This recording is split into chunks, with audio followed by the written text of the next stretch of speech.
kajian tentang tafsir Al-Kahfi ayat 1 sampai 8. Terima kasih sekali. Alhamdulillah. Nah, untuk mempersingkat waktu, selanjutnya kepada Saudara Aulia untuk kita mengaji sebentar. Silakan Aulia. A'udzu billahi minasyaitonir rajim. Bismillahirrahmanirrahim. Alhamdulillahilladzi anzala 'ala 'abdihil kitaba wa lam yaj'al lahu 'iwaja. قيما لينذر بأسا شديدا من لدنه ويبشر المؤمنين الذين يعملون الصالحات أن لهم أجرا حسنا ماكثين فيه أبدا وينذر الذين قالوا اتخذ الله ولدا ما لهم به من علم ولا لآبائهم كبرت كلمة تخرج من أفواههم إن يقولون إلا كذبا فلعلك باخع نفسك على آثارهم إن لم يؤمنوا بهذا الحديث أسفا إنا جعلنا ما على الأرض زينة لها لنبلوهم أيهم أحسن عملا وإنا لجاعلون ما عليها صعيدا جرزا أم حسبت أن أصحاب الكهف والرقيم كانوا من آياتنا عجبا إذ أوى الفتية إلى الكهف فقالوا ربنا آتنا من لدنك رحمة وهيئ لنا من أمرنا رشدا صدق الله العظيم. Assalamualaikum warahmatullahi wabarakatuh. Waalaikumsalam. Sadaqallahul azim. Selanjutnya kami persilahkan Ustazah Ustazah Nur untuk menyampaikan kajian hari ini. Monggo Ustazah. Bismillahirrahmanirrahim. Assalamualaikum warahmatullahi wabarakatuh. Waalaikumsalam warahmatullahi wabarakatuh. Alhamdulillah nahmaduhu wa nasta'inuhu wa nastaghfiruh wa na'udzu billahi min syururi anfusina wa min sayyiati a'malina may yahdihillahu fala mudhillalah wa may yudlilhu fala hadiyalah. Asyhadu an la ilaha illallah wahdahu la syarikalah wa asyhadu anna Muhammadan abduhu wa rasuluh la nabiyya wa la rasula ba'dah. Rabbi shrahli sadri wa yassir li amri wahlul 'uqdatam min lisani yafqahu qawli amma ba'du. Ibu-ibu yang saya hormati, alhamdulillah pada siang hari ini kita dipertemukan di majelis yang untuk saya pribadi baru ya, ini ya untuk perdana dan pertama kali. Mudah-mudahan silaturahim ini mendapatkan barokah dari Allah Subhanahu wa taala dan kita bisa memperoleh banyak manfaat dari pertemuan kita pada siang hari ini ya. Dan marilah salawat dan salam kita sampaikan kepada junjungan kita Nabi Muhammad Sallallahu Alaihi Wasallam. Semoga kita senantiasa istiqomah untuk mengikuti jejak beliau ya di dalam melaksanakan apa-apa yang menjadi warisan beliau agar kita nanti dipersamakan dengan beliau fi yaumil akhir insyaallah ya. Amin amin ya rabbal alamin. Baiklah ibu-ibu yang saya hormati, pada kesempatan kali ini sebagaimana mungkin sudah disampaikan oleh panitia, kita akan membahas tafsir surat Al-Kahfi ya, di mana memang kebetulan atau memang sudah terjadwal ya. Kalau kajian hari Jumat dan salah satu yang disunahkan pada hari Jumat adalah kita membaca surat Al-Kahfi begitu ya. Dan tentunya karena sebagai seorang muslim itu kewajiban terhadap Al-Quran tidak hanya membaca, di antara kewajiban yang mungkin terlalaikan oleh kita adalah tadabbur. Ya, tadabbur itu memaknai ya, memaknai ayat-ayat yang disampaikan oleh Allah sampai kita memahaminya dan bisa mengambil pelajaran-pelajaran yang ada di dalamnya sehingga kita bisa mengaplikasikannya dalam kehidupan kita sehari-hari gitu ya. Jadi di antaranya upaya kita adalah mengkaji tafsir dari surat-surat atau ayat-ayat yang mungkin sering kita baca atau sering kita hafal begitu ya. Itu agar manfaat dari Al-Quran ini bisa lebih terasa dalam kehidupan kita sehari-hari gitu ya. Dan karena surat Al-Kahfi ini kan menjadi wirid kita setiap pekan, maka sangat baik sekali apabila juga kita memahami ya tafsir daripada surat Al-Kahfi, dan mudah-mudahan dari pertemuan ini bisa membantu kita bersama untuk lebih dekat dengan surat Al-Kahfi begitu ya. Baiklah ibu-ibu yang dimuliakan oleh Allah ya. Sebelumnya ingin kami sampaikan terlebih dahulu ya bahwa Al-Quran Al-Karim itu merupakan kalam Allah yang memiliki i'jaz. I'jaz itu keistimewaan dalam berbagai hal. Ya, ada 4 ya sisi keistimewaan Al-Quran. Yang pertama adalah al-i'jaz al-lughawi, dari segi bahasa yang begitu indah ya, sehingga kita bahkan memahami isinya atau tidak itu Al-Quran dibaca sangat indah begitu ya. Apalagi dari kalau kita memahami kaidah-kaidah dalam bahasa Arab ini sangat luar biasa sekali ya. Bagaimana Allah menyampaikan sebuah kalam misalnya dalam surat Al-Qamar gitu ya. Berapa ayat tapi belakangnya rok semua. Itu nggak mudah loh nyusunnya ya. Nah, seperti itu. Kemudian yang kedua, al-i'jaz al-ilmi, dari segi ilmu pengetahuan yang disampaikan oleh Al-Quran ya. Meskipun sekarang ini pengetahuan itu telah maju pesat, tapi sesungguhnya sumber dari pengetahuan yang utama adalah Al-Quran. Baik itu ilmu medis, ilmu arsitek, perkebunan ya, ilmu misalnya tentang perkembangan manusia dan yang lain sebagainya adalah bersumber dari Al-Quran. Kemudian yang ketiga adalah al-i'jaz at-tashri'i, ya, dari segi hukum-hukumnya ya.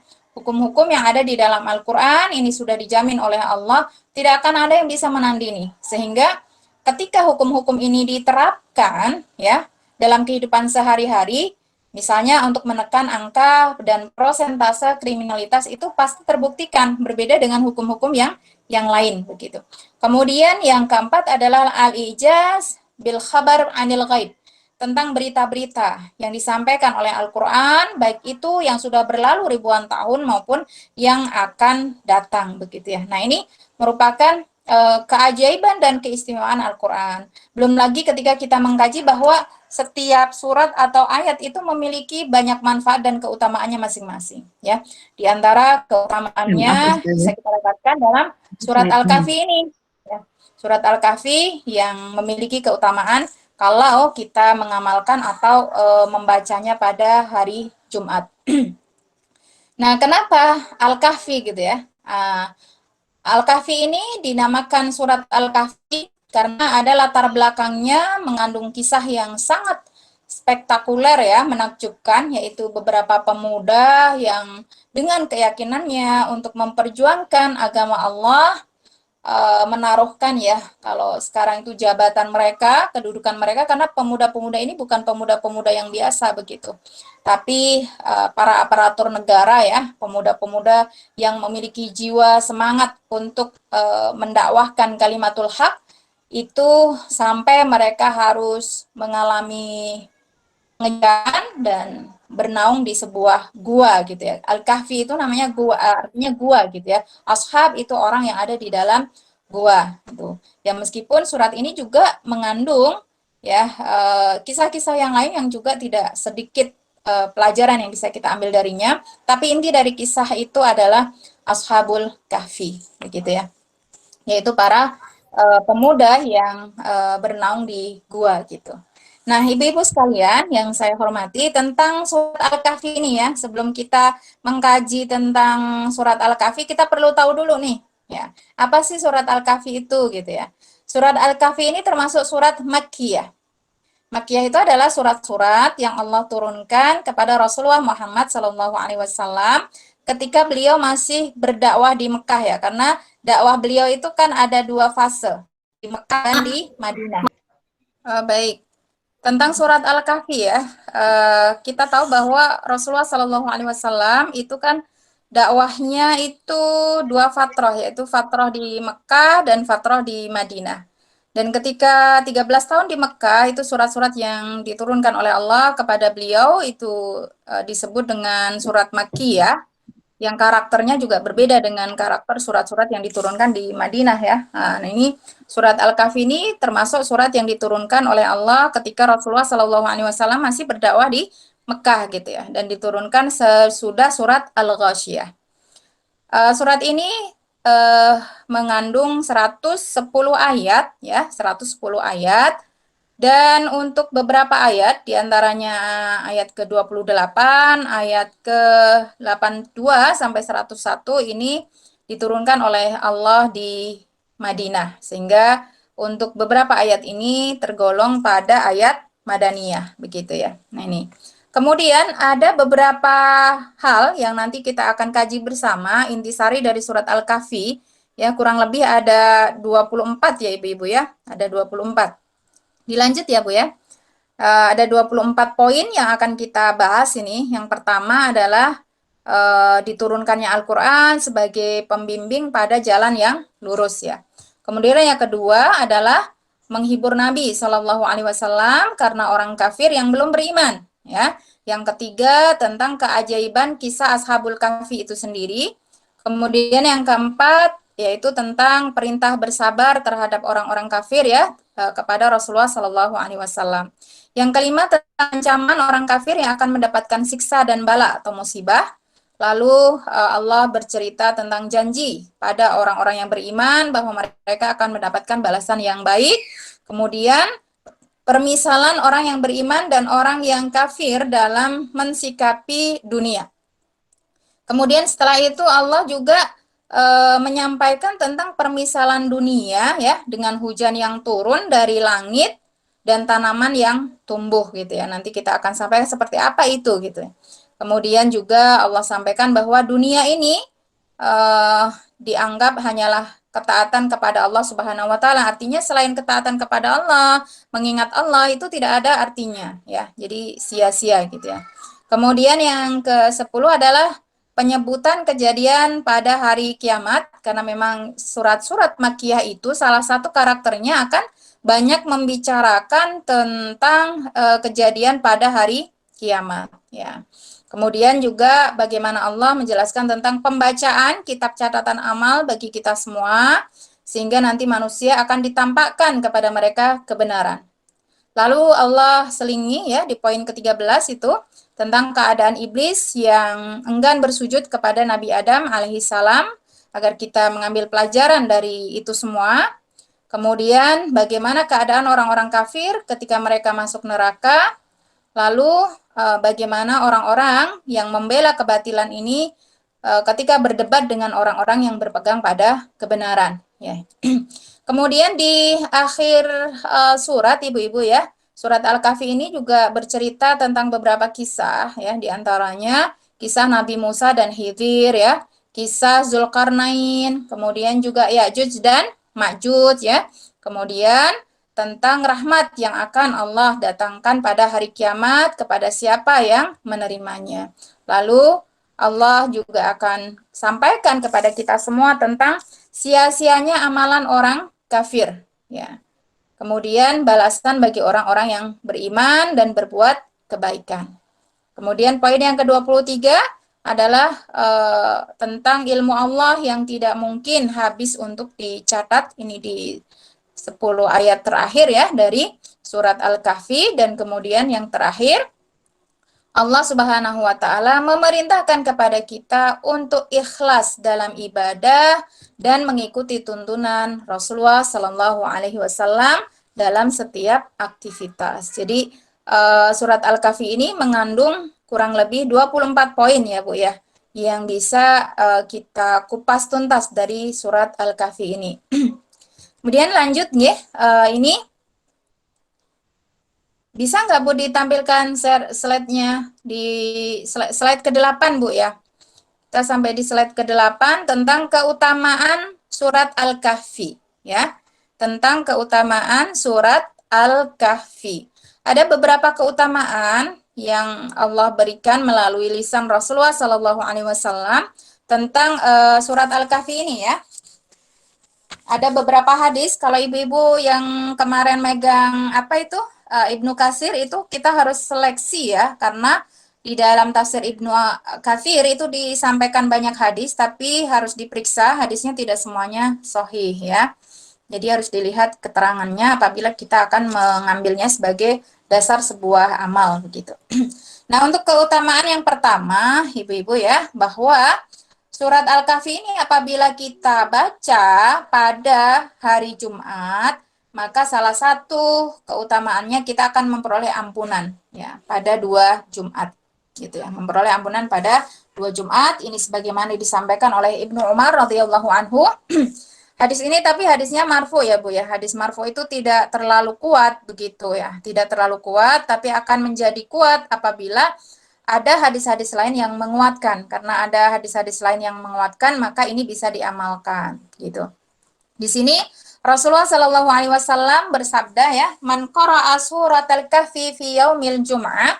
Siapa yang membaca surat Al-Kahfi pada hari Jumat, sata'alahu nurun min tahti qadamihi. Maka Allah akan berikan kepadanya cahaya ya dari bawah kakinya hingga ila ana'is sama, hingga sampai ke langit. Ya.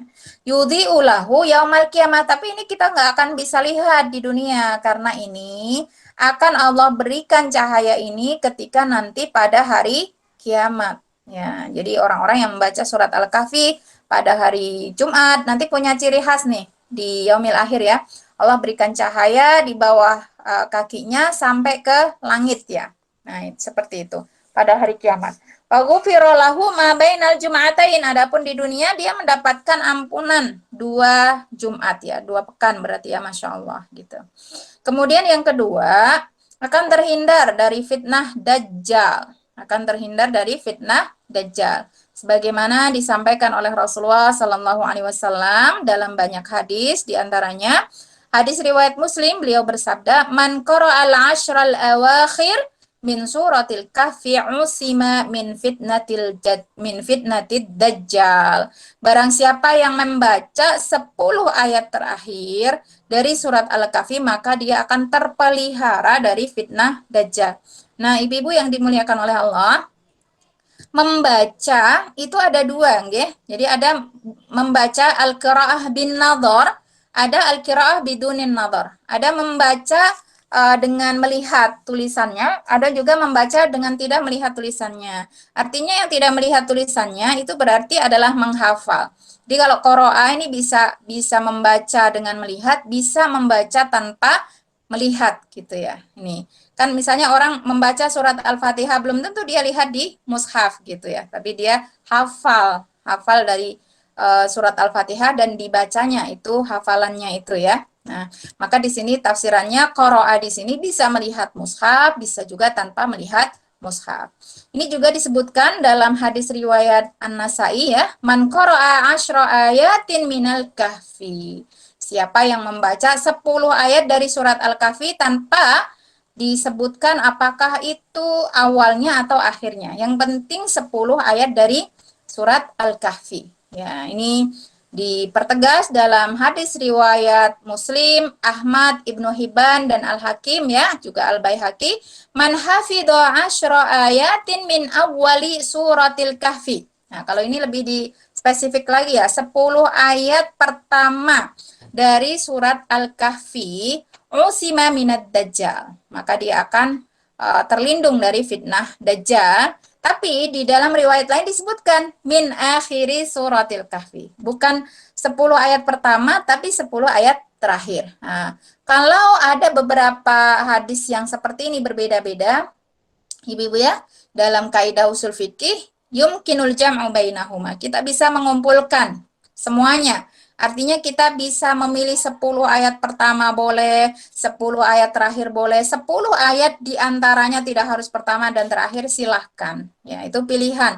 Mana yang lebih mudah untuk kita hafalkan, mana yang lebih mudah untuk kita baca. Gitu.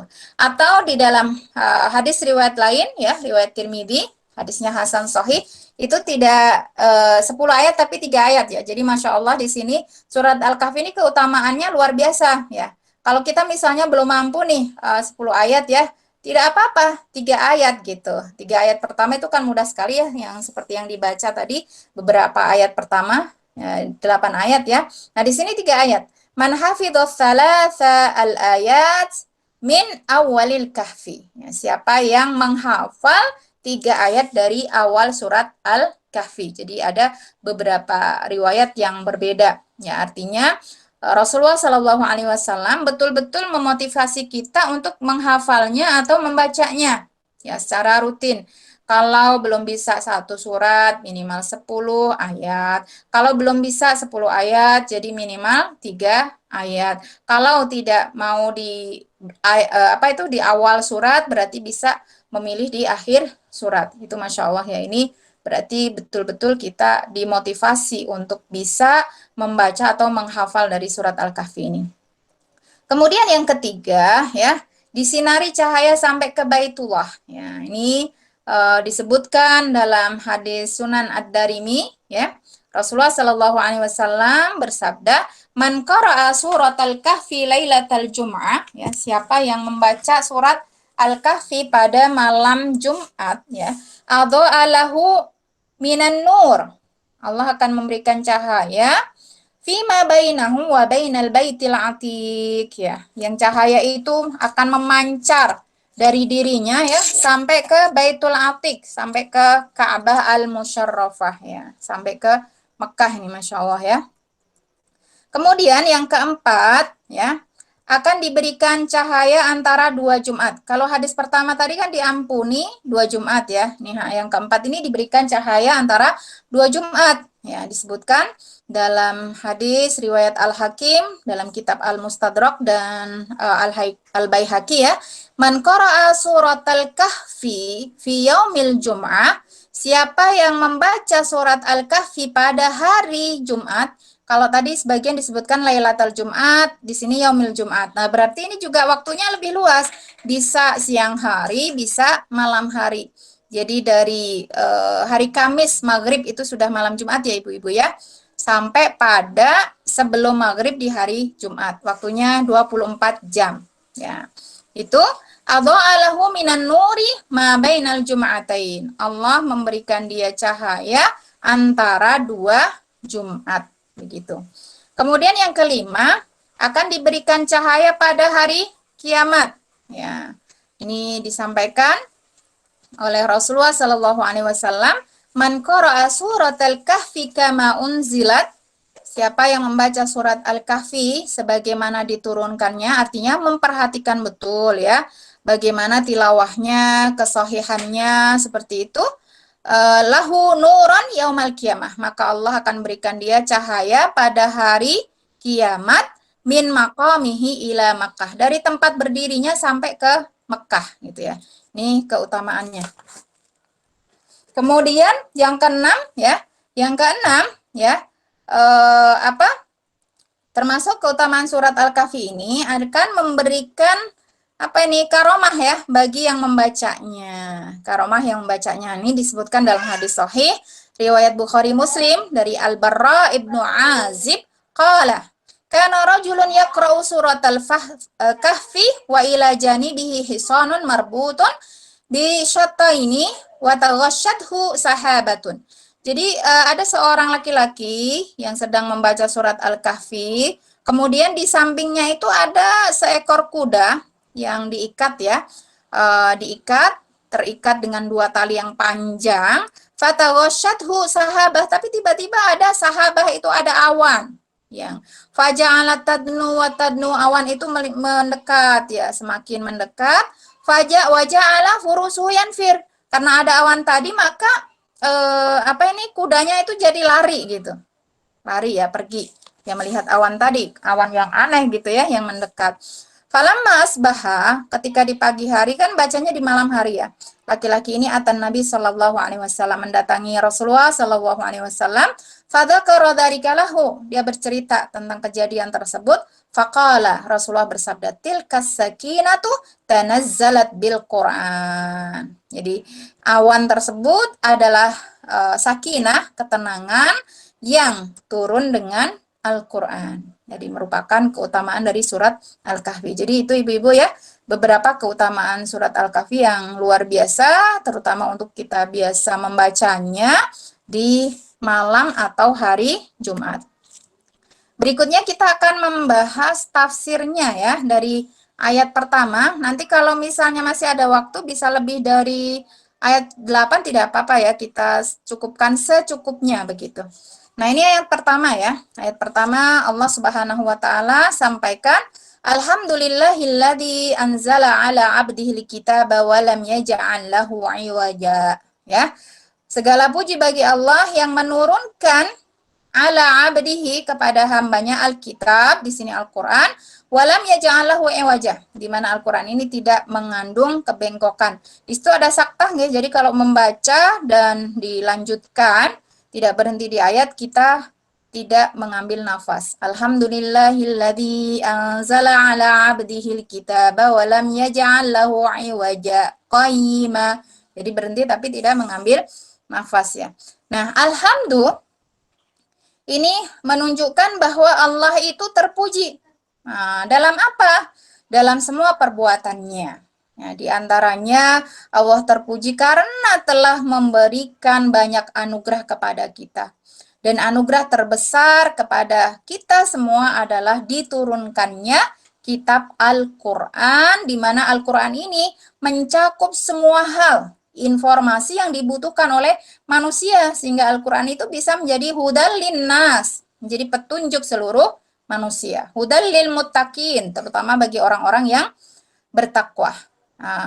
Dan ayat ini kan khobar nih ibu-ibu ya. Khobar itu berita. Artinya apa?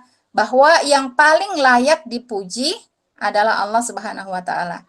Nah, di samping itu juga ayat ini menganjurkan kita untuk senantiasa memuji Allah Subhanahu wa taala dan mengucapkan alhamdulillah, memuji Allah Subhanahu wa taala itu banyak sekali keutamaannya ya, banyak sekali keutamaannya. Kalau kita makan, kita baca alhamdulillah atau pakai baju, itu akan diberikan karunia oleh Allah yang lebih baik dari apa yang diberikan pada hari ini atau saat ini ya. Nah, ini alhamdulillah, dan alhamdulillah ini ibu-ibu tidak boleh diberikan kepada manusia. Ya, ini khusus.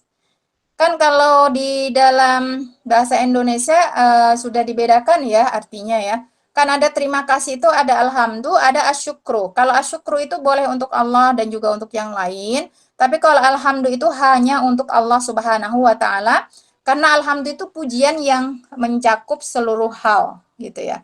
Hanya Allah yang memilikinya. Alladzi anzala ala 'abdihi. Nah, kata anzala yunzilu itu menurunkan ya. Artinya berarti Al-Quran itu kalau turun itu kan dari tempat yang tinggi ke tempat yang rendah. Artinya Allah itu memiliki ketinggian yang jauh lebih tinggi daripada semua hambanya. Nah, yang disebut abdihi di sini, hambanya di sini adalah Rasulullah Shallallahu Alaihi Wasallam. Kalau kita belajar bahasa Arab, abdun itu kan hamba ya. Bisa abdul badni, hamba perut. Abdus syahwat, bisa hamba syahwat. Abdud dunia, bisa hamba dunia. Tapi ketika di sini abdullah, hamba Allah yang di sini dibentukkan dhamirnya, dia adalah Allah ya. Ini berarti hamba ini adalah hamba yang spesial, hamba yang istimewa gitu ya. Di mana Rasulullah SAW adalah seorang hamba yang memiliki predikat terbaik di mata Allah Subhanahu wa taala. Ya, sebagai hamba Allah. Dan kenapa beliau Rasulullah dinisbatkan kepada Allah sebagai hamba yang terbaik, ya, hamba terbaiknya begitu ya? Karena beliau adalah makhluk yang paling memenuhi kewajiban sebagai seorang hamba. Ya, meskipun kita juga menunaikan kewajiban ya ibu-ibu ya sebagai hamba Allah, Akan tetapi kita masih banyak kekurangan dalam menunaikan kewajiban kita sebagai seorang hamba, tidak dengan Rasulullah Shallallahu Alaihi Wasallam. Dan dari sini juga memberikan pelajaran kepada kita bahwa Rasulullah itu bukan sebagaimana pemahaman orang Nasrani yang menganggap bahwa Isa itu anak Tuhan, yang juga sebagai Tuhan juga gitu. Tapi Rasulullah adalah abduhu, hamba Allah yang tidak patut disembah, dan juga apabila kita menyanjung, memuji beliau itu tidak boleh berlebih-lebihan ya, melebihi pujian kita kepada Allah Subhanahu wa taala. Ya. Dan di antaranya alasan kita harus memuji Allah adalah yang anzala ala abdihil kitab. Ya. Walam yaj'al lahu iwaja. Salah satu anugerah atau nikmat terbesar yang Allah berikan kepada kita adalah Alkitab. Alkitab di sini adalah Al-Qur'an. Kalau kitab itu kitab apa saja, tapi kalau Alkitab tergantung di mana konteks ya. Bagaimana konteks kalimatnya. Kalau di sini adalah karena diturunkan kepada Rasulullah berarti Al-Qur'an, ya. Bukan hanya Al-Qur'an tersebut sebagai anugerah terbesar, tapi juga Al-Quran ini memiliki sifat yang luar biasa. Di antaranya adalah walam yaj'al lahu iwaja, di mana Al-Quran ini diturunkan oleh Allah, di dalamnya tidak mengandung kebengkokan sama sekali. Ya, semua yang ada, informasi yang ada, baik itu kabar-kabar, ya, berita-beritanya yang itu memberitakan tentang suatu kaum 1000 tahun yang lalu, 2000 tahun yang lalu, 5000 tahun yang lalu, bahkan sebelum penciptaan langit dan bumi, itu kan ada beritanya di dalam Al-Quran. Semuanya itu tidak ada dusta sama sekali. Dan ini Masya Allah, ya, tabarakallah, sudah banyak dibuktikan oleh para pakar ilmu pengetahuan, arkeologi ya. Misalnya ketika Allah menceritakan tentang kaum Nabi Nuh, ya, ditemukan itu ya jejak-jejaknya tentang negeri Pompai, atau tentang umat-umat terdahulu, misalnya juga tentang adanya laut yang memiliki dua air yang berbeda rasa, asin dan tawar. Itu semuanya ditemukan. Ya, tentang misalnya kisah Firaun, kan itu terjadi ribuan tahun yang lalu, yang ditenggelamkan oleh Allah, tapi Allah menyelamatkan jasadnya, dan Masya Allah ya, ini ditemukan nih buktinya begitu kan. Nah, ini tidak mengandung dusta sama sekali. Juga dalam masalah perintah dan larangannya, itu tidak mengandung kezaliman sama sekali. Ya, ketika Allah memerintahkan sesuatu, pasti itu karena Allah akan memberikan reward, dan di sana ada manfaatnya. Ketika Allah melarang sesuatu, ya, bukan karena kezaliman, tapi karena sesuatu itu mengandung hal yang sia-sia dan bisa membahayakan kita semua. Ya. Dan juga hukum-hukumnya, apakah beritanya, semuanya adalah jelas. Itu makna walam yaj'al lahu iwaja, tidak mengandung kebengkokan sama sekali. Karena tidak mengandung kebengkokan sama sekali, maka Al-Qur'an itu lurus, ya. Al-Qur'an itu lurus, benar gitu. Ya, ini menunjukkan kesempurnaan Al-Qur'an ya. Ini jadi ada kebaikan-kebaikan dan kemuliaan-kemuliaan, dan oleh Ibnu Abbas diartikan Al-Qur'an itu adil dalam segala hal, ya, adil dalam segala hal. Kemudian ayat yang kedua, ya, ayat yang kedua dilanjutkan sebagai fungsi Al-Quran itu apa, gitu ya. Fungsi Al-Quran yang Allah turunkan kepada kita itu apa? Liyundhira ba'san syadidan min ladunhu wa yubashshiral mu'minina alladzina ya'maluna as-shalihat anna lahum ajran hasana. Bahwa Al-Quran ini diturunkan oleh Allah sebagai bimbingan yang lurus untuk memperingatkan. Liungdir, memperingatkan siapa? Siksaan. Ba'san syadida, siksaan yang pedih. Miladunhu, dari sisi Allah Subhanahu wa ta'ala. Wa yubasyir, dan memberikan berita gembira al-mu'minin, kepada orang-orang yang beriman. Tidak hanya beriman saja, tapi juga membuktikan keimanannya dengan ya'malunas shalihat, dengan mengaplikasikan keyakinan tersebut dalam berbagai aktivitas yang salih. Annalahum ajran hasanah, berita gembiranya adalah orang-orang mukmin ini akan diberikan pahala yang agung begitu ya. Nah, ini tafsirnya liyundhira ba'san syadidan min ladunhu wa yubashsyiral mu'minin.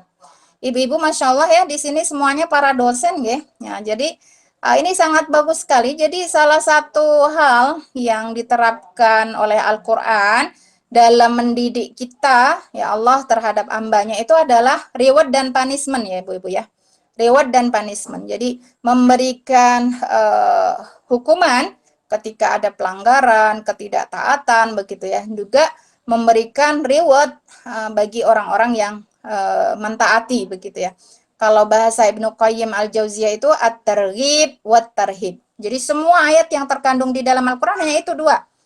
Imma ayat-ayatnya itu mengandung pelajaran yang memotivasi kita untuk melakukan sesuatu agar kita memperoleh keutamaan dan kebaikannya, atau memberikan kita tentang ancaman-ancaman yang membuat kita menghindar dari sesuatu itu karena banyak madarat dan keburukannya.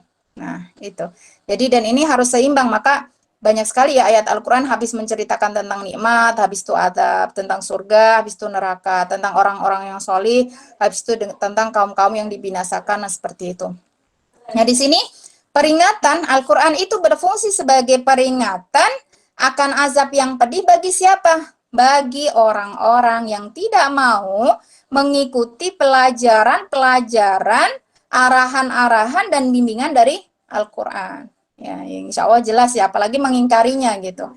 Nih, kemudian wayubasyir. Nah, Al-Qur'an juga sebagai tabasyir, berita gembira, memberikan berita gembira kepada siapa? Al-mu'minin, orang-orang mukmin, begitu ya. Siapakah orang-orang mukmin ini? Alladzina ya'maluna shalihat. Orang-orang yang mengaplikasikan keimanannya dalam aksi berbuat kebaikan. Nah, amal soleh itu sebenarnya kalau diterjemahkan ke bahasa Indonesia sulit ya Bu ya. Maka alhamdulillah kita di bahasa Indonesia sudah familiar ya. Kita sebut saja dengan amal soleh gitu. Karena sulit kalau dicari terjemahan gitu. Amal soleh itu adalah amal yang memenuhi dua syarat. Apa itu? Al-ikhlasu lillah, yang kedua al-ittiba'u li syariatillah. Jadi harus ada unsur keikhlasan kita kepada Allah. Karena Allah Subhanahu wa taala sampaikan dalam surat apa ya? Surat Al-Bayyinah ya. Wa ma umiru illa liya'budullaha mukhlishina lahuddin. Wa ma umiru, Allah tidak memerintahkan kepada kalian untuk melakukan sesuatu illa mukhlishina lahuddin, kecuali untuk ikhlas. Jadi yang tidak ikhlas maka tidak diterima di sisi Allah Subhanahu wa taala. Jadi amal soleh itu bukan tergantung besar tidaknya, tapi ikhlas tidaknya gitu ya. Sedikit tapi ikhlas lebih baik dari banyak yang tidak ikhlas gitu. Tapi lebih baik lagi banyak dan ikhlas begitu ya. Kemudian yang tidak kalah penting adalah atba'uhum li syariatillah, al-ittiba'. Amal yang soleh adalah amal yang pelaksanaannya harus mengikuti atau sesuai dengan syariat. Ya, bagaimana kita sholat harus seperti sholatnya Rasulullah. Bagaimana kita berwudu juga begitu. Bagaimana kita mengeluarkan zakat, sedekah juga harus mengikuti syariat begitu. Jadi tidak boleh sembrono gitu ya. Tidak boleh memakai aturan sendiri. Itu baru kemudian menjadi amal solih gitu ya. Jadi kalau amal yang baik itu tidak cukup kalau untuk diterima menjadi amal solih. Amal solih itu harus benar. Nah, benar itu harus mengandung dua unsur ini, ikhlas dan sesuai dengan syariat. Bagi orang-orang yang seperti ini, ada keyakinan, keimanan, kemudian ada aplikasi dari iman berupa amal solih yang sesuai dengan syariat Allah, yang ada ikhlas ya. Kata Allah, anna lahum, sesungguhnya bagi mereka ajaran hasanah. Ini dibuatnya nakiroh loh ibu-ibu ya, nakiroh ya kalau dalam bahasa Arab. Nakiroh itu ajaran itu pahala yang banyak tidak terhingga. Hasanan itu juga kebaikan yang baik tidak terhingga baiknya. Nah ini kalau dalam ini majas itu, majas bahasa Indonesia juga majas ya. Ini adalah ajaran hasanah ini kata ganti dari surga. Ya. Kenapa surga itu disebut sebagai ajaran hasanah? Ya, karena surga itu di dalamnya terkandung ya banyak sekali kebaikan. Tidak ada sedikit pun keburukan.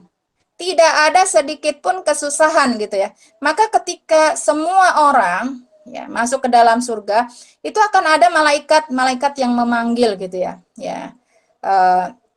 Kata malaikat-malaikat tersebut sebagaimana disampaikan oleh Allah Subhanahu wa taala dalam hadis qudsi ya. Itu disebutkan wa innalakum antashibbu fala tahramu abadan. Kalian semua nanti di surga itu akan menjadi muda dan tidak pernah tua sama sekali. Wa innalakum antanamu fala tabtaisu abadan. Kalian itu semua nanti di surga akan penuh dengan kenikmatan dan tidak akan pernah merasa susah sama sekali. Gitu ya. Wa innalakum antasihhu fala tasqamu abadan. Kalian itu nanti di surga akan selalu sehat, tidak pernah sakit sama sekali. Masya Allah, itu di surga. Ya, maka surga itu disebut oleh Allah ajran hasanah, suatu balasan yang penuh dengan kebaikan, karena memang tidak ada kesusahan sedikit pun, tidak ada keburukan sedikit pun ya. Di sini. Kemudian ayat ketiga menggambarkan bagaimana sih orang yang sudah masuk surga itu. Ya, seperti apa? Makifina fihi abada. Mereka kekal di dalamnya untuk selama-lamanya. Nah, jadi orang yang sudah masuk surga ini ya ibu-ibu ya, orang-orang yang solih, yang tadi ya mengaplikasikan keimanan dalam amal solih itu akan kekal di dalam surga. Artinya apa? Kalau orang itu sudah masuk surga, itu tidak akan bisa keluar untuk selama-lamanya. Tapi masa ada yang mau keluar ya dari surga gitu kan? Ada ibu-ibu kira-kira?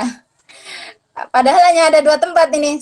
Kalau nggak masuk surga kan masuk neraka gitu. Ada nggak nih orang-orang yang punya keinginan kalau sudah masuk surga itu untuk keluar dari surga? Saya kira tidak gitu ya.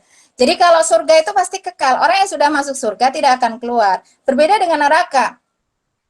Kalau neraka itu tergantung rahmat Allah dan tergantung dosa yang membawa dia ke neraka. Kalau dia syirik besar, berarti dia kekal di neraka. Tapi kalau syirik kecil atau dosa-dosa kecil yang diampuni oleh Allah, maka dia bisa keluar dari neraka. Tapi orang yang sudah masuk surga, dia tidak akan keluar dari surga. Makifina fihi abada ya. Abadan, yaitu selama-lamanya dia akan tinggal di surga, gitu ya. Itu tabsyirnya, berita gembiranya. Kemudian ayat keempat, kembali ke indar, kembali kepada peringatan. Jadi ritme Al-Quran seperti itu. Ada berita baik, berita buruk, berita baik, berita buruk ya. Tadi sudah berita baiknya ya, orang yang solih akan diberikan balasan yang terbaik berupa surga, mereka kekal di dalamnya. Nah, Al-Quran ini tadi kan berfungsi sebagai peringatan. Di sini, di antara peringatan yang betul-betul ditekankan dalam Al-Quran adalah di ayat 4 ini. Wa yungdirul ladzina qalu takhadallahu walada. Al-Quran itu senantiasa memberikan peringatan kepada orang-orang yang berkata bahwa Allah Subhanahu wa taala itu mengambil seorang anak. Ya. Punya anak lah gitu ya.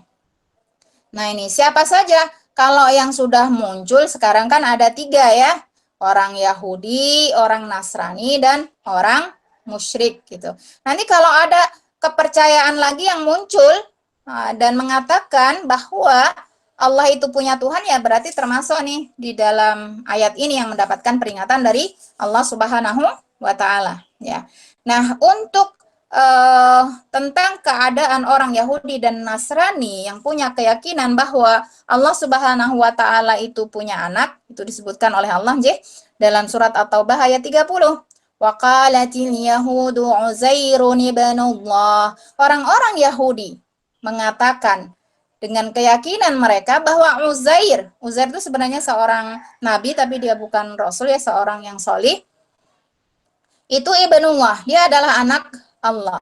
Wa qalatin nasaral masih ibnullah. Adapun orang-orang Nasrani itu punya keyakinan bahwa Al-Masih putra Maryam itu adalah ibnullah, putra Allah. Dzalika qauluhum bi afwahihim yudahiuna qaulal ladzina kafaru. Pernyataan-pernyataan ini adalah pernyataan-pernyataan yang sangat buruk dari mulut mereka, gitu ya. Nah, dari mulut mereka, orang-orang kafir. Kenapa Allah menyampaikan yudahiuna qaulal ladzina kafaru? Kaul buruk. Karena sesungguhnya ketika ditanya kepada orang-orang Yahudi atau orang-orang Nasrani, yang mereka katakan itu tidak sesuai dengan hati mereka, Bu. Jadi hatinya itu tidak meyakini, tapi lisannya mengatakan itu kan buruk gitu ya. Nah, qatalahumullah anna yufakun. Orang-orang yang seperti itu adalah orang-orang yang dilaknat oleh Allah, bagaimana mereka bisa berpaling dari kebenaran yang sudah dijelaskan dalam banyak wahyu oleh nabi-nabi mereka bahwa Allah itu adalah Ahad gitu ya. Allah itu Esa gitu.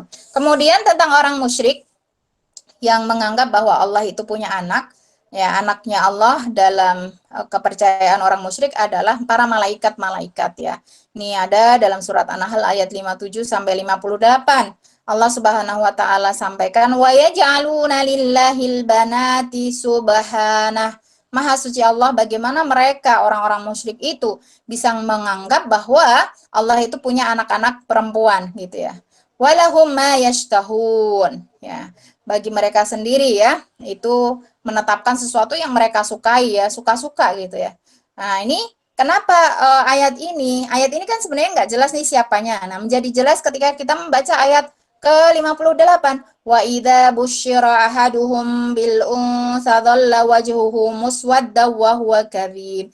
Yang punya anggapan bahwa Allah itu punya anak-anak perempuan, yaitu para malaikat, adalah mereka yang apabila memperoleh anak perempuan, dapat kabar tentang kelahiran seorang anak perempuan, dhalla wajhuhu muswadda. Ya. Wajah mereka itu jadi merah padam ya, kecewa. Wahwa kadhim, bahkan sangat marah. Nah, ini kan orang-orang musyrik gitu ya, di mana mereka akhirnya karena ini mereka membunuh, melakukan wa'dul banat, wa idal mau'udatu su'ilat, itu ya, anak-anak bayi perempuan yang baru lahir itu dibunuh oleh mereka gitu ya. Berarti ini adalah orang musyrik begitu, karena ayat satu dengan yang lain itu saling menafsirkan ya Ibu ya, satu dengan yang lain. Kemudian ayat kelima. Ayat kelima tentang keterangan bagi mereka yang memiliki keyakinan bahwa Allah itu punya anak gitu ya. Itu sebagaimana tadi yang disampaikan dalam surat At-Taubah, juga di dalam surat Al-Kahfi ayat 5 ini. Malahum bihi min ilmin. Ya. Mereka sekali-kali tidak punya pengetahuan tentang keyakinan tersebut. Walali abaihim, bahkan kalau mereka ditanya, wah ini kan sudah warisan nih nenek moyang, tapi nenek moyang mereka juga tidak punya dasar dengan keyakinan tersebut gitu ya.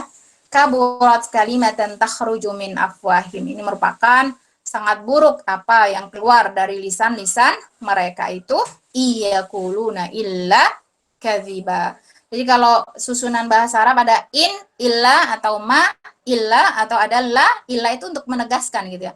Sungguh apa yang mereka katakan itu hal yang lain kecuali hanyalah kedustaan. Jadi itu hanya omong kosong belaka gitu ya. Nah, di sini jadi apa yang menjadi keyakinan mereka ya, itu hanya berdasarkan prasangka saja, ikut-ikutan saja dengan kebiasaan atau tradisi nenek moyang ya, yang tadi sudah saya sampaikan. Kenapa Allah sampai mengatakan kalimat yang keluar dari mulut mereka itu sangat buruk gitu ya, karena tadi memang antara yang keluar dari mulut dengan apa ada di dalam hati itu berbeda gitu kan. Itu kan termasuk hal yang buruk ya, maka termasuk daripada ciri-ciri orang munafik, di mana apa yang diucapkan berbeda dengan apa yang ada di dalam hatinya. Nah, ucapan ini merupakan ucapan yang mengandung dosa besar dan sangat besar, sebagaimana Allah jelaskan dalam surat Maryam ya, ayat 88 sampai 92. Wa qalu takhadar rahman walada. Mereka berkata bahwa Allah itu memiliki anak. Laqad ji'tum syai'an idda. Sesungguhnya kalian itu mendatangkan suatu perkara yang sangat besar. Idda itu mungkar. Ya.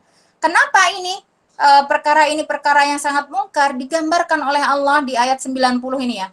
Takadus samawati yatafattarna minhu. Karena ketika ada orang-orang yang menuduh bahwa Allah itu punya anak, itu hampir-hampir langit itu akan pecah. Sampai seperti itu, karena kemungkaran ini. Ini adalah hal yang nggak benar banget gitu ya. Wa tashaqqul ardu, bahkan bumi pun itu ya bisa terbelah. Wa takhirrul jibalu hadda. Bahkan juga gunung-gunung itu bisa runtuh ya. Karena ini sebuah tuduhan atau anggapan yang sangat-sangat tidak sesuai dengan fakta. Ya, itu. Anda'u lirrahmani walada. Itu semua karena mereka menyerukan bahwa Allah itu memiliki anak. Wa ma yambaghi lirrahmani ayyattakhidha walada. Padahal sangat tidak mungkin sekali Allah itu mengambil anak atau punya anak.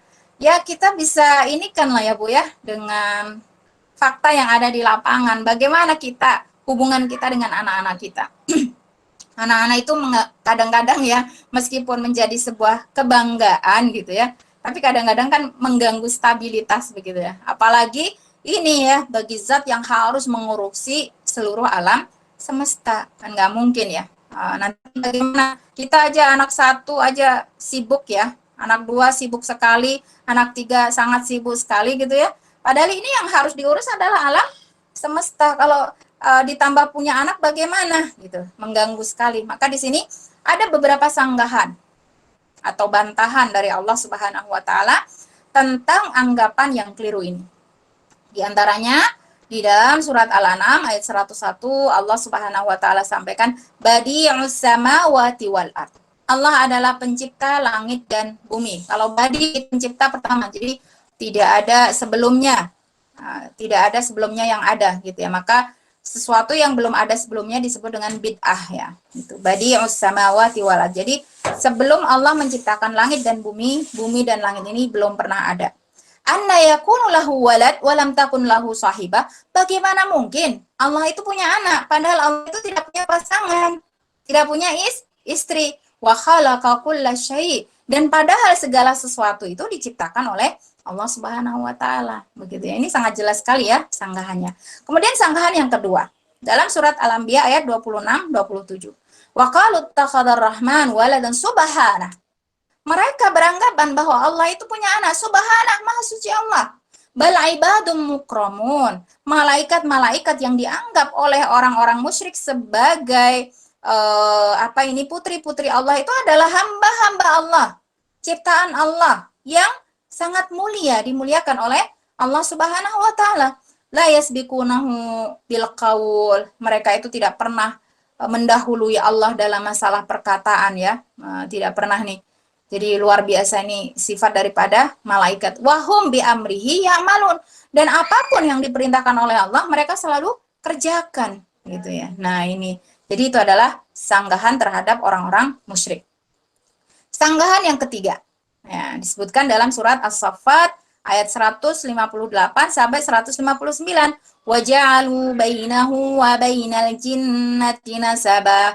Mereka menganggap bahwa ada hubungan nasab antara Allah dan antara jin. Ya, jinnah. Walaqad alimatil jinnatu innahum lamuhdharun. Padahal sesungguhnya jin-jin itu tahu mereka akan diseret ke neraka. Kan nggak mungkin orang tua menyeret anaknya ke neraka. Kalau memang jin itu adalah anak-anak Allah, nggak mungkin diseret ke neraka. Padahal jin sudah tahu mereka itu akan menghuni neraka karena mengikuti jalan yang dilalui oleh iblis ya, oleh iblis yang sampai diusir dari surga karena tidak mau taat kepada Allah Subhanahu.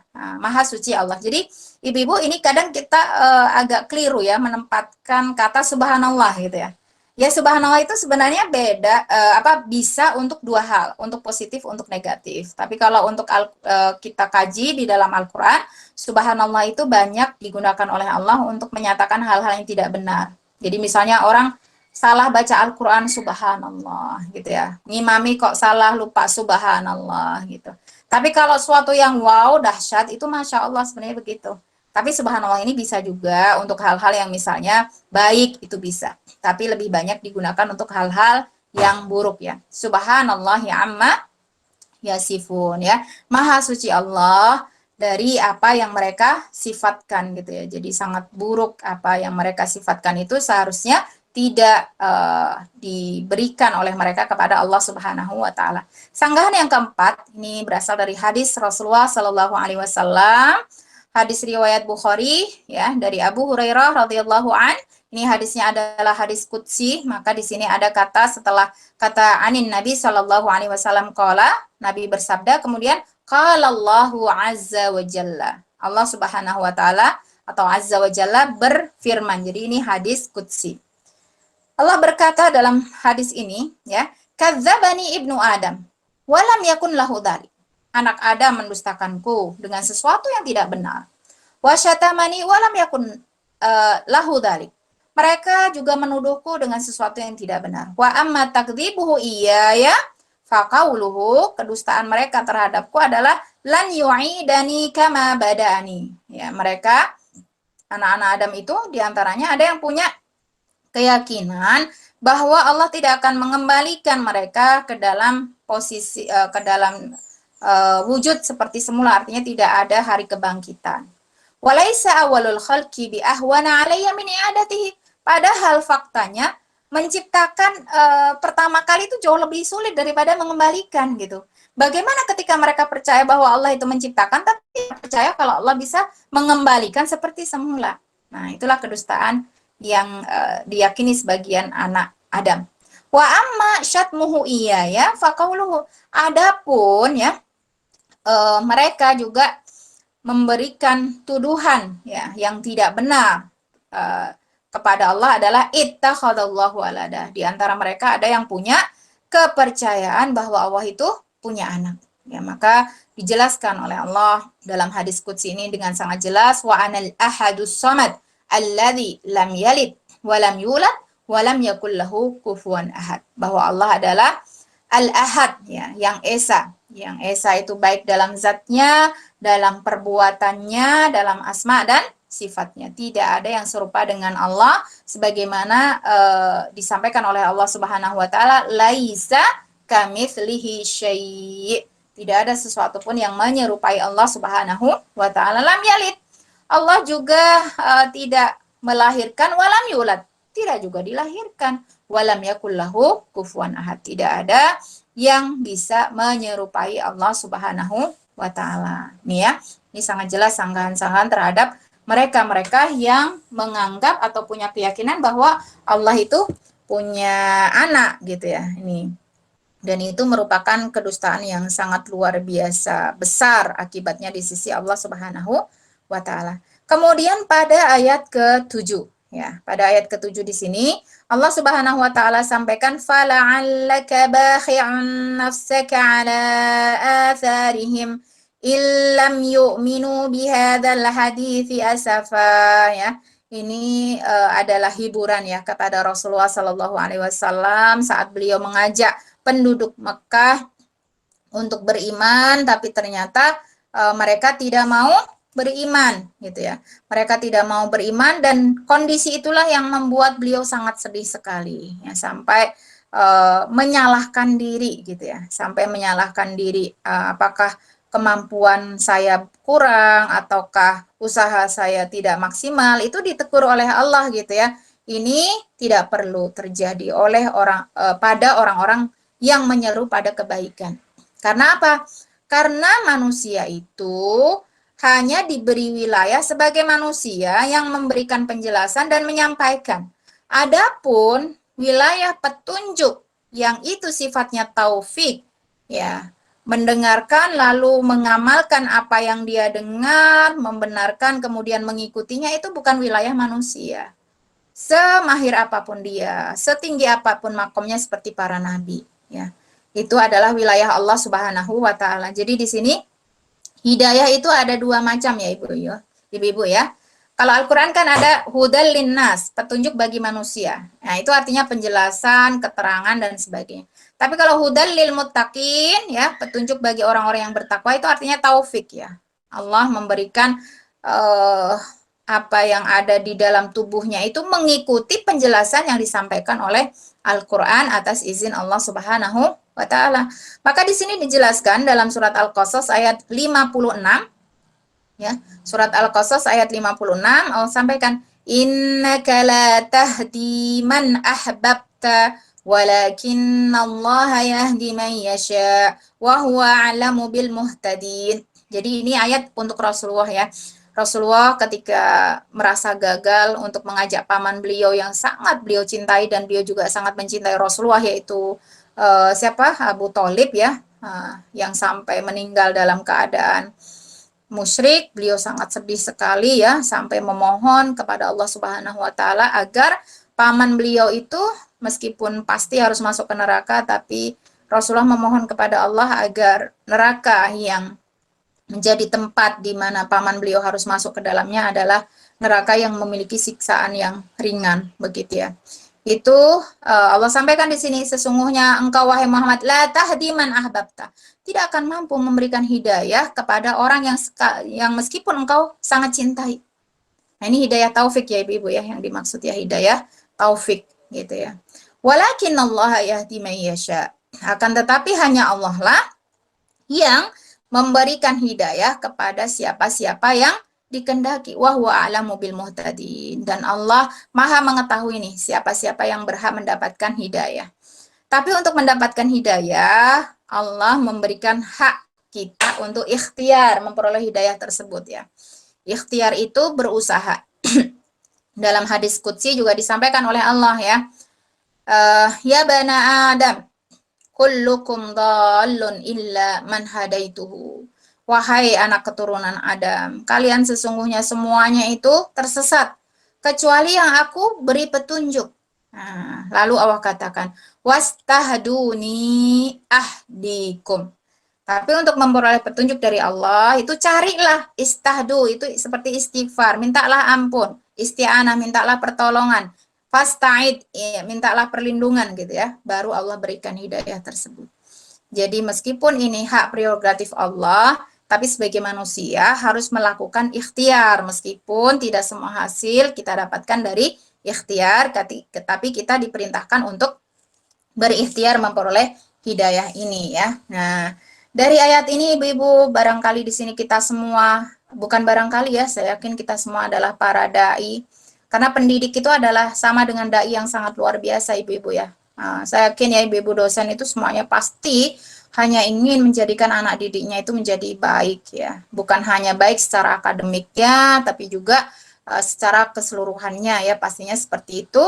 Dan ala kulli hal kadang-kadang kita dihadapkan dalam posisi di mana mungkin tidak hanya anak didik kita, tapi anak kita sendiri kita sudah bimbing, kita sudah arahkan dan sebagainya. Tapi faktanya mereka belum mendapatkan petunjuk dari Allah, ya sudah kita serahkan kepada Allah. Yang kita pasrahkan, karena tadi hidayah yang kedua itu tidak bisa dicampur tangani oleh manusia. Maka ketika kita berusaha untuk mengajak orang lain, kita pun harus berusaha untuk memohon pertolongan kepada Allah Subhanahu wa taala ya, agar orang-orang yang kita seru, orang-orang yang kita ajak gitu ya, mendapatkan hidayah dari Allah Subhanahu wa taala ya. Kemudian ayat ke-8 J. Itu saya salah nulis ya. Tadi ayat ke-6 berarti ya Bu ya. Nah.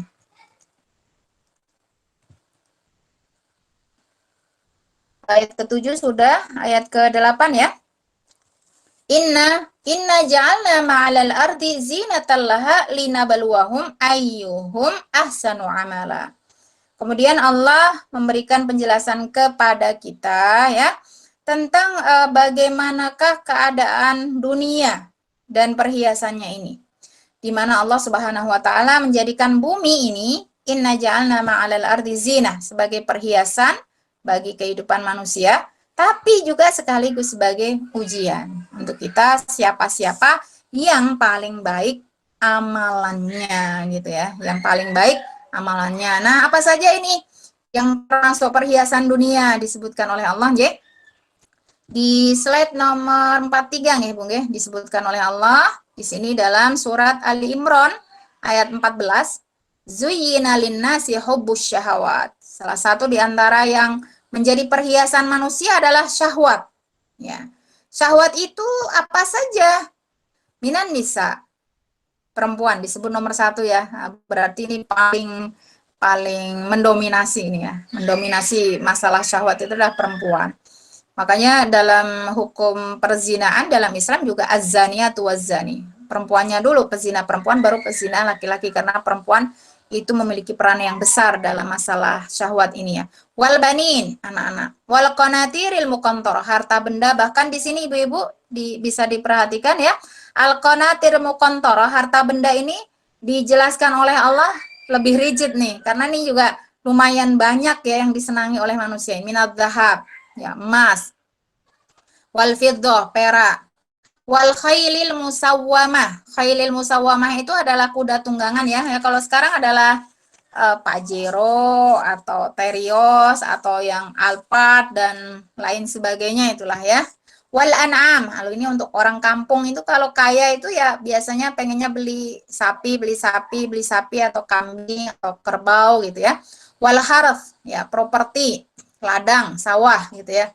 Kata Allah, dzalika mata'ul hayatid dunya. Itu semua adalah kesenangan dunia, wallahu indahu husnul ma'ab. Dan Allah Subhanahu wa taala di sisinya tempat kembali yang baik. Ini juga disebutkan dalam surat Al-Kahfi ayat 46 ya, al-mal wal banun zinatul hayatid dunya. Harta benda dan anak-anak itu adalah perhiasan kehidupan dunia. Wal baqiyatus shalihat, tapi amal solih yang kekal di sisi Allah khairun 'inda rabbik, lebih baik di sisi Allah Subhanahu wa taala. Artinya apa ibu-ibu? Banyak kan orang berpikir kalau banyak uangnya, banyak duitnya, banyak anaknya itu baik gitu ya. Dengan itu semua. Padahal itu semua menjadi sia-sia apabila tidak menjadi sarana dia untuk meninggalkan kebaikan-kebaikan. Baik itu di dunia maupun di akhirat begitu. Jadi apakah harta yang banyak itu simpanannya, depositnya, investasinya, kalau tidak membawa dia kepada al-baqiyatus shalihat, amal soleh yang kekal, itu tidak baik. Ya.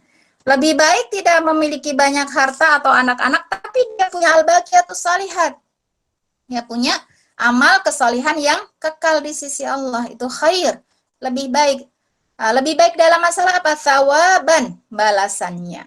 Juga amala, harapannya. Harapan terhindar dari siksa Allah dan juga bisa mendapatkan surganya.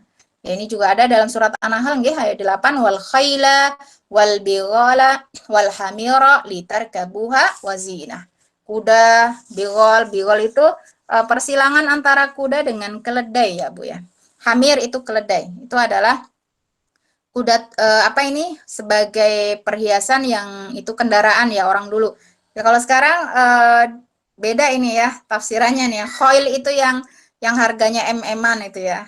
Bigol itu pertengahan, hamir itu ya yang lebih rendah lagi, yang biasalah mobil merakyat itu Avanza itu hamir ya, kayak keledai gitu ya di masa dulu gitu. Ini berharga ya.